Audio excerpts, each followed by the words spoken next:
Hello, everyone.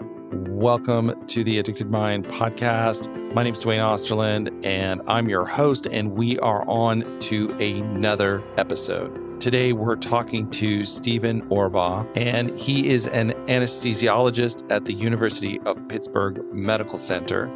He has published some 75 works in the medical literature, including peer-reviewed articles, textbook chapters, and review articles. In addition, he's the author of 2 medical textbooks and has served as an editor or section editor for several more. In 2006, the Johns Hopkins University Press published his nonfiction book, Understanding Anesthesia. 5 years ago, he published his first fiction work, A Night in the Life, which describes the plight of a disenchanted emergency physician, and he has recently published his second novel, The Stairs on Billy Buck Hill. Now, Steven is an anesthesiologist, and often with that, they work with very powerful opioid drugs, and he has witnessed a number of ruined careers related to addiction among his peers who have access to these highly addictive substances. So Steven is going to talk about how his own personal experiences of witnessing his colleagues get trapped in addiction inspired him to write this book, and how he hopes this book can help future anesthesiologists steer clear of addiction. And if you're enjoying the podcast, don't forget, leave us a review on iTunes. It really does help people find the podcast. I really appreciate it. And you can also now find us on Instagram at Addicted Mind Podcast. So check that out too. All right, everyone, stay tuned for this episode. Hello, everyone. Welcome to the Addicted Mind. My guest today is Steven Orebaugh, and he is the author of a new novel, The Stairs on Billy Buck Hill, and it is about an anesthesiologist that falls into addiction in his own world. And Steven, you are an anesthesiologist, and you've seen your peers fall into addiction. Exactly. And that's one of your motivations for writing this novel. So tell me a little bit about you, and so we can understand, what is an anesthesiologist anyway? What do they do? And why would this be an issue in your practice? And we'll just jump in from there. Sure. Sounds great. My background was originally in emergency medicine, and then had an interest in critical care medicine, which is ICU medicine. Came back after the emergency medicine and retrained in anesthesiology because that was a pathway to getting into the ICU, but found that I really enjoyed doing anesthesiology. So when I came out of that second residency, I split my time between emergency medicine and anesthesiology for a good 6 or 7 years. And then life became difficult scheduling wise. I got married, I got a house, I got a puppy, I got a baby, and it was just too hard to continue those two sort of somewhat competing different medical tracks. So I chose anesthesiology, and from about 2002 onward, that's been my full-time avocation. So I tend to specialize in regional anesthesia, which is providing nerve blocks. So many people in anesthesiology have a subspecialty, but we all take care of people of all different stripes and ages. But I tend to focus on adults having orthopedic surgery, and so I do a lot of nerve blocks. But that doesn't mean I don't do general anesthesia as well. So I take care of a lot of people that don't get nerve blocks. And when you train in anesthesiology, one of the areas where you tend to get a degree of expertise is in pain management. And a lot of that has to do with opioids. For many, many years, opioids were our most potent way of taking care of pain. We have a lot of other medications these days that we can use, but you tend to become pretty expert in the use of opioids. And perhaps around 1999 or 2000, there was a hue and cry from the people that sort of broadly look at medicine and medical care to realize that there was a huge pain epidemic in this country. A lot of pain wasn't being treated very adequately. And then the way things moved, there was a suggestion and even a pressure for doctors to start treating people more aggressively. And outside of perhaps regional anesthesia nerve blocks, which is the sort of the area primarily for anesthesiologists and to some degree perhaps emergency physicians, most other physicians don't do that. So they were primarily using opioids to help people with their pain. And there was a lot of pressure from big pharma, as you know, in this past couple of decades to use the long-acting opioids, which looked like they were going to deliver fantastic pain relief without problems. And that turned out not to be the case. There were lots of problems with them. But medicine moved in the direction of aggressive pain management for probably 10 or 12, maybe even 15 years from 2000 to 2015. And then it became clear that we were hurting a lot of people with opioids. And so we moved sort of back in the other direction. And now there's a lot more emphasis on sparing opioids as best we can. We found out at some point, probably in 2014 or 15, that 5 to 10% of people who get operations will end up with opioid use disorder, which is a huge number of people in this country. It's huge. I didn't realize it was that big. 5% it's a striking number. There are many millions of surgeries done in this country each year. And so now there's been a pendulum swing back, of course, in the other direction to avoid opioids as much as possible. And regional anesthesia providing nerve blocks is a big part of that. So that's kind of where my piece of the puzzle is as far as anesthesia practice. But what anesthesiologists do is they see patients preoperatively. They tend to optimize their condition so they can make it through the surgery safely. They supervise their anesthesiology. Sometimes they do that by hand in the operating room. At other times they do it by supervising nurse anesthetists who are advanced nurse practitioners who also have a great deal of experience and interest in anesthesia. And so we may supervise several rooms with nurse anesthetists, or maybe one person in the room taking care of one patient. Different practice models prevail at different parts of the country. And then after surgery, we also take a role in making sure the patient's stable and that we help manage their pain. And again, different practice patterns prevail at different places. For instance, at the university, it's common for an acute pain team to manage patients for several days after more serious operations. Those acute pain doctors are usually anesthesiologists. So if you go to community hospitals, you may not see that. They may just manage them in the recovery room and with a consultation sort of basis on the floors. And I would imagine, with this, that means you have access to these very powerful painkillers. Yes. I was just going to mention that, when I was a resident, we handled every day, we handled large numbers of narcotics, presumably to provide them to our patients. But there is that ever-present threat, because there's not always someone watching you in the operating room. There's the ever-present threat that someone who becomes mixed up with those drugs or unfortunately becomes addicted or dependent on those drugs can siphon those drugs off. They call it diversion. And it is a big problem, as you mentioned. There's even an international healthcare diversion association, which I learned about and actually presented a little talk at their meeting in the fall. But from all over the world, there are hospitals that send representatives to this organization because diversion is such a problem among healthcare workers. Easy access to these drugs is particularly problematic. So there are lots of ways that they try to prevent this, but often people can be kind of crafty and find ways around it. But it was relatively wide open, I would say, in the 90s when I was learning my craft, and even probably into the mid-2000s. And since then, I've noticed a severe increase in the degree of oversight. But even that, you can tell that there are holes, and there are still ways that you could siphon off drugs. And so real quick, I just want to ask about that in a little bit more detail. So maybe someone who's struggling with addiction is also an anesthesiologist. They have access to these drugs. So maybe they give a dose, but then they take some for themselves to fuel their addiction. And the patient doesn't get the pain management that they need, and the person is also getting the drugs. Sure. And harming themselves. And absolutely. And this is exactly the mechanism that the anesthesiologist in the book uses, because among some people that I knew that this happened to, that's how they ended up being able to get access to these drugs. Obviously, we're accountable at the end of the case for how much we use, and then we have to take it back to the pharmacy, and they check it very, very carefully, and if any is missing, it's a very big deal. But there are crafty ways intraoperatively that you could perhaps substitute some saline or water for that fentanyl that you say you injected to the patient. And perhaps in your judgment, he needs 2 cc's of fentanyl, 100 micrograms. Well, you give him 4 cc's. And there's no one's probably going to come along and look and say, he didn't need 4. He only needed 2. Why did you give him 4? But if that kind of pattern becomes prevalent, people might start to notice. And I've seen some people get caught because of that.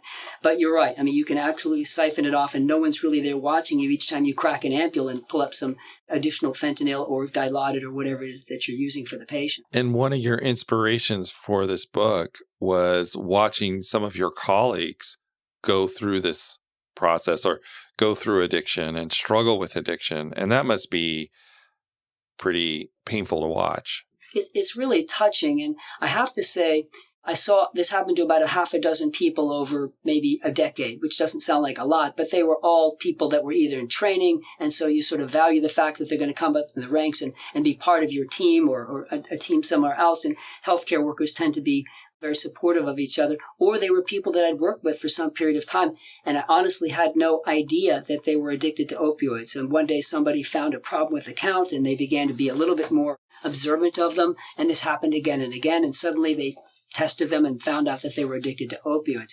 But in none of those cases did I see the person acting as if they were, quote unquote, high or chemically altered at the time. So I think that they're often able to disguise it very well. And unless you do drug testing, you may not be able to see this because people are very invested in finding ways to use it in very secretive ways. Right. Right. So you don't see that problem. I mean, they can hide that problem really well.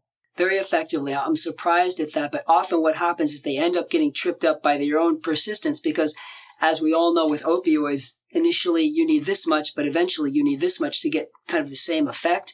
And as you use more and more, you have to become a little bit more obvious with how much you're taking out, and you may amplify how much you're giving to patients. And suddenly when they compare you to the next person for some particular type of case, say it's a cataract case, which requires very little of these drugs, you're using 3 to 4 times the amount that someone else is, and they realize that you're probably diverting this for yourself. And that's how a couple of people that I know of were caught in this. How, for the anesthesiologists, they're here in this medical profession, they're doing all this work. How does that start for them? Getting to these very potent, powerful drugs, there's obviously a doorway in which they walk through at some point that gets them into this problem. What have you seen? Well, I mean, that question, how does someone learn it and really understands not only how these drugs work, but also how they can be the downfall for other people? We really understand that because we see people who have been addicted all the time and how it ravages their bodies. So the crux of that question is kind of the reason that I wrote this book, because I was trying to explore that in my mind. Why would why anybody make that decision? But I think that sometimes it comes from the fact that they may have maybe had a root canal and gotten a few Percocets and found that they liked them, and the pain persisted, so they went back and they got a few more. And as I said, we used to be a little more open with providing them, and the next thing you know, a person like that may have to be seeking them, and then the Percocets run out and they can't go to this or that drugstore, they can't get their PCP to write any more scripts, so the next thing you know, if they have access, they'll find a way to get that drug from the hospital. So I think some of them might have become addicted through that fashion. Others may simply be willing to experiment. I've seen people addicted to propofol, which is a drug we use for sleeping. It doesn't seem to me like it would be very enjoyable, but people will find ways to experiment with almost all of these chemicals. And sometimes if they have that sort of addictive personality, I think it sticks. And as you've noted, the ability to do that is just so open when you're in an operating room all day by yourself and you have these drugs in the drawer. Right. And they're available to you. And, I'm also just thinking like there's two things, we look at opioids for that physical pain, but that emotional pain. So I would imagine too, if someone has some kind of trauma history, maybe some earlier kind of emotional psychic pain, these drugs can be much more attractive. And so, like you said, they do, they go and they get a root canal and they have this experience and they go, wow, this takes that underlying pain away, that psychic pain away. And it's just intoxicating and it's relief. And then all of a sudden, well, guy, it's right in front of me. Why not try it? No one's going to notice it. I can hide this and boom. And then, but as you said, this always leads to a bad end. I think it's almost impossible to maintain a very steady, small use of this. I think it will always amplify itself because the nature of the drugs is that they go to certain receptors and they give you this intense euphoric pleasure, but those receptors get dulled over time by the stimulation. So you need to take more and more of the drug to get to that same level.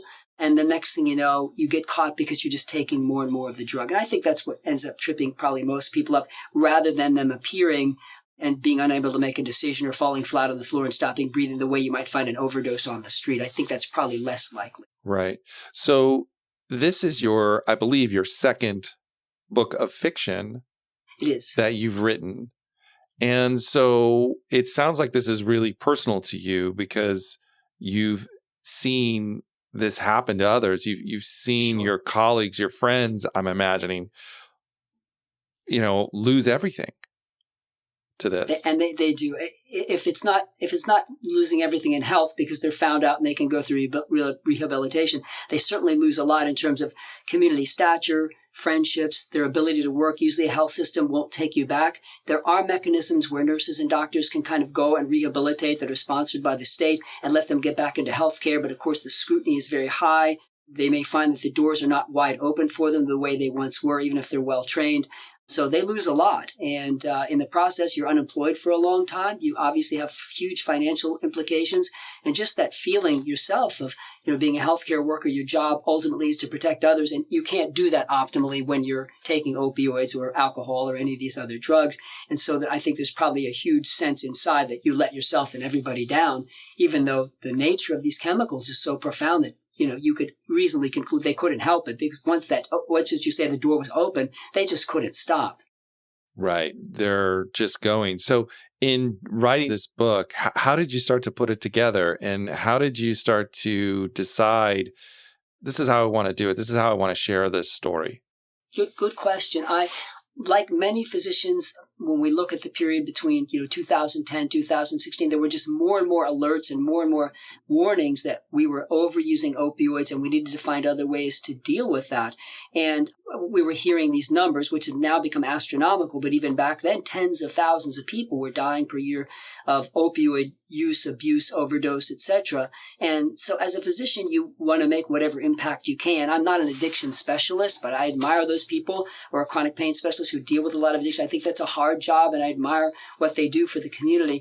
In my sort of more acute pain role, though, I wanted to make whatever contribution I could. And this was the part of it that touched my life most closely. So I thought that if I could write an authentic and hopefully even entertaining and touching book that chronicled how a physician could fall into this abyss of drug abuse, that maybe it would serve healthcare workers, especially those in training, to read this and help prevent them, help them understand how dangerous this potentially was, so that they wouldn't fall into the same potential thing. Every year in our residency, we get our residents together and we have an evening session where people come and talk about this, give testimonials, and we show a film and they have a dinner and we talk about just this one topic, the potential for anesthesiology residents to fall into this, because the job is so stressful, and it's very stressful when you're in training. There's a lot of long hours and there's a lot of fatigue and just the stress of learning and then trying to take good care of patients. There's stress on you from all directions. Your family, of course, or your wife needs your attention. Your home needs your attention. Your job needs lots of your attention, and studying outside of clinical care. All of those things really stretch people, and people deal with stress in different ways. Some of them potentially will reach out for something that's going to soothe that psychic irritation, as you talked about, and some of them might reach for drugs. Most of us at some point in our lives have probably had anesthesia, and I know a few times when I had it, I had fentanyl and another drug called midazolam, and when I had them, this is preoperatively just to kind of soothe you before you go into the operating room, I felt so euphoric, so completely happy that I thought to myself each time I got them, this is why people become addicted to these drugs, because there's nothing that I've experienced quite like this in my life. And it's very easy, I think, if you just experience it a little bit, to go back to it and think, man, I felt great. I can do that again, and this will help me through some of these rough patches. And it also sounds, as you're saying that, you experienced that euphoria, but you also had that fear, like, whoa, this actually is so good, it kind of scares me, right? Knowing like I'm not going close to that. So the people that maintain exactly that inner sort of wall that you talked about are the people that understand it, but would probably never lapse into it. But other people may not have quite such a strong, erect barrier to it. And when they're willing to pass through it, my sense is once you get into the non-medicinal, use of it, you're kind of lost. You've now crossed a threshold that's going to change your life, and you're going to have a huge intervention to change it back. And it'll be very difficult to do by yourself, most likely. Yeah. Tell me a little bit about, without giving the story too much away, tell me a little bit about this character's journey and kind of what we see as we go through the novel. Sure. So he's a young and relatively recently trained physician, but he's taking on more and more responsibilities. He's not married. He had a girlfriend he was very close to. She left and went, she was a traveling nurse, and she left. And he found himself feeling very alone. And from an emotional standpoint, rather disconsolate, but from a professional standpoint, pretty fulfilled. And his chief was asking him to do more and more. He was taking on more and more responsibilities. A lot of his evenings were spent crunching numbers, doing research, writing papers. Daytimes were pretty stressful taking care of patients, but he loved teaching and he loved doing the research and providing care for patients in the operating room. And he meets a girl who's very lovely. She happens to be a patient. And she's having a pain problem. Her surgeon's out of town, so she asks him if he will prescribe some additional pain medications, which he's happy to do, just on a very short-term basis. And he gets to know her. She comes back for another reason. He gets to know her. She starts to flirt with him just a little bit, and he's very flattered because, as I say, his life at this point emotionally is kind of empty. And next thing you know, she invites him to a party. They chat. They're sort of falling for each other. And then she begins to intimate, and he doesn't want to hear this, but she begins to intimate that she needs more of these drugs. And he's really not willing at first to prescribe more of them because he understands the potential danger, but he really wants this woman's company. And so he sort of makes this trade-off. Okay, we'll give you a few more of them. And then one night after they become romantically involved, she says, you should try this. It just makes you feel fantastic. His argument, of course, is I would never do that. I'm an anesthesiologist. And this was sort of that difficult part of the novel. How would me trying to fantasize how someone would get around that corner and let those barriers down? So I hope that it's realistic and authentic.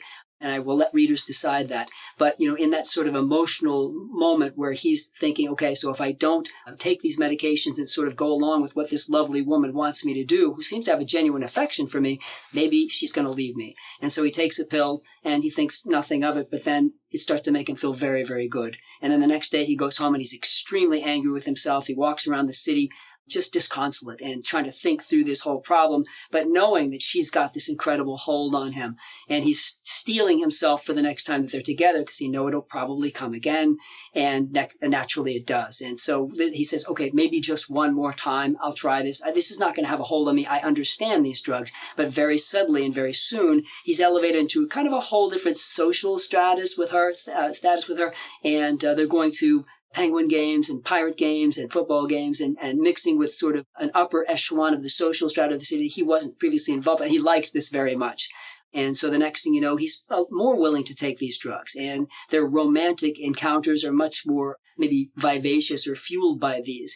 And then the next thing you know, he's writing these prescriptions and she's obtaining them from her surgeon. And they realize this is going to be a big problem because we now have these databases, etc. And he knows that if he keeps writing these, they're going to get caught. So he decides then that she suggests that maybe he could get a little fentanyl from the operating room.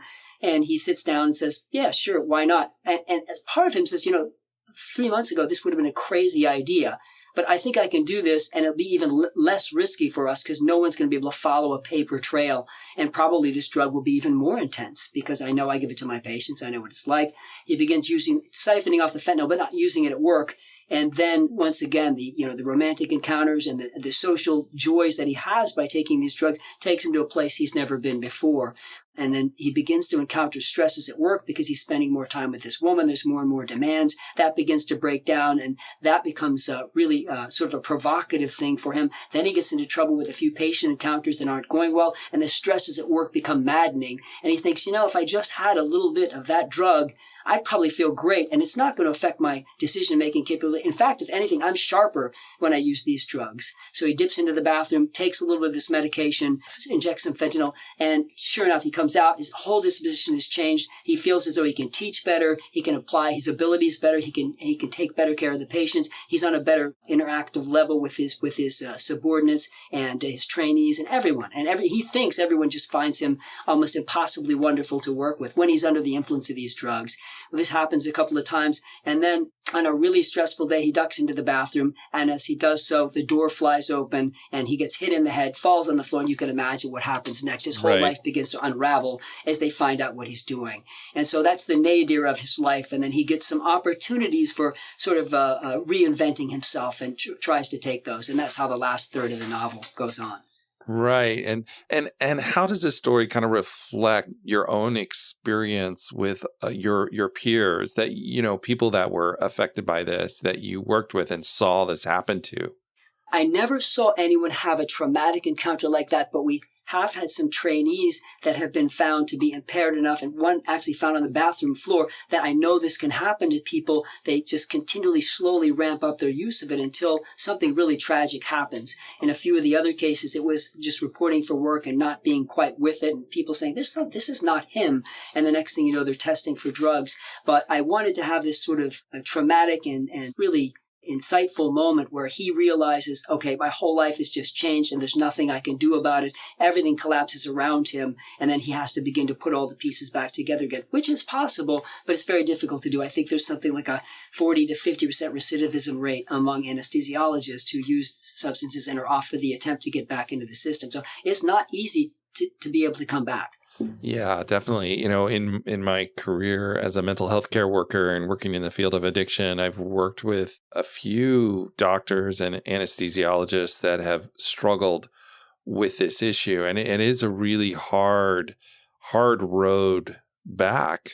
One of the things that I really noticed was the shame that they felt about their addiction and being a doctor, being in this place of responsibility and betraying that responsibility, and the internal shame and guilt and all of that, and processing through that piece and walking through that is just, you can just see how overwhelming it is.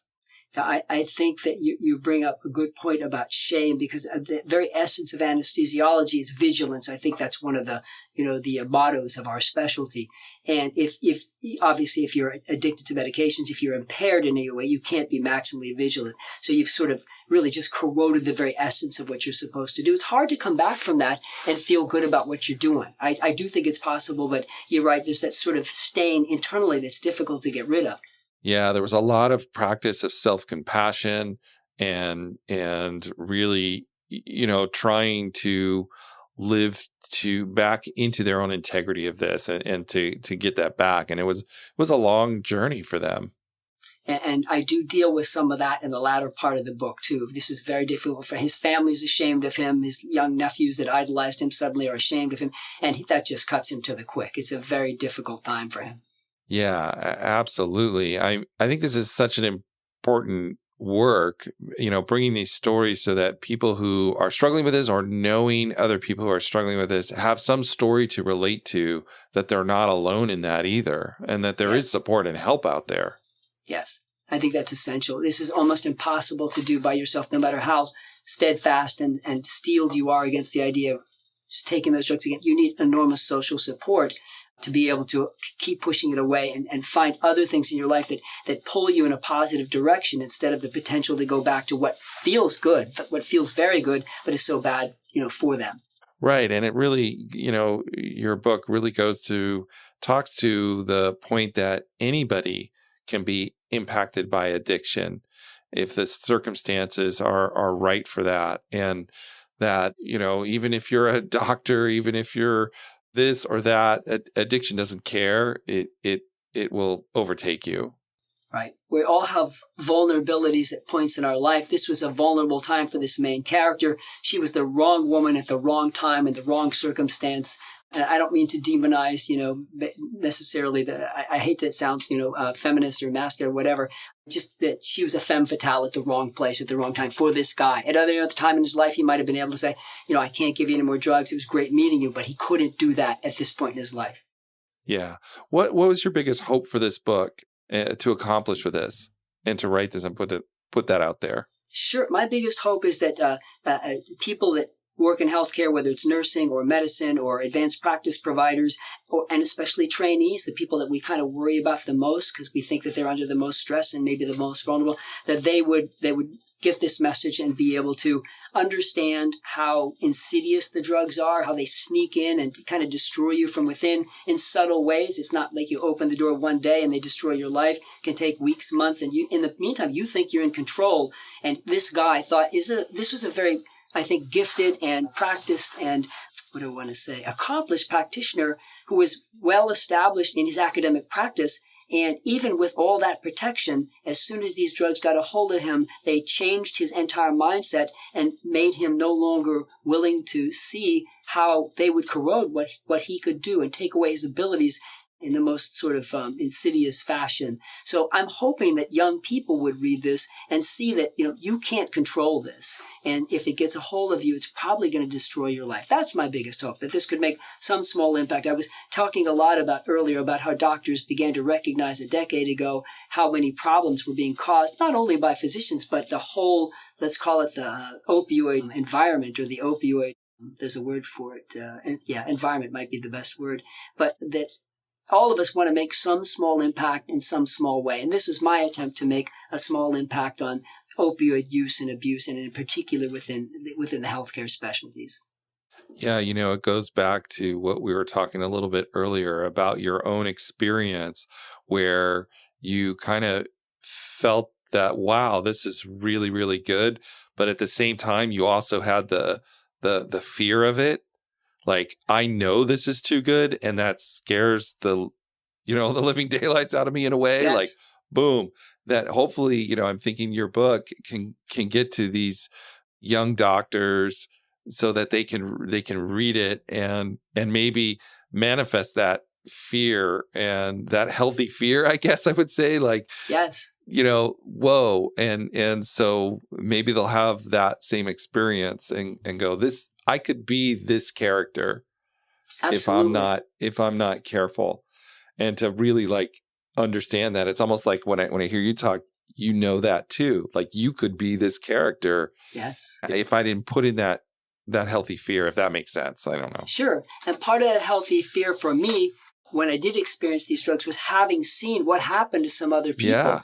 And I knew that these, one of them was someone that I really admired and looked up to, who had taught me when I was a resident. And I was stunned when I found out that he had been involved in this, and that his ability to practice was now taken away.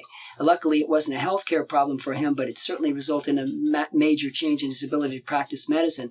And to me, that was just stunning, because I knew what talent and abilities he had. So to see someone like that fall by the wayside when you know that, they've lost all their potential, I didn't want to do that also. So just as you say, an internal wall or some sort of internal understanding of how bad it can be. And I hope the book might be able to provide that for some people when they read it and think, yes, this could have been me, or it could be someone that I love that's in medicine that could undergo the same thing.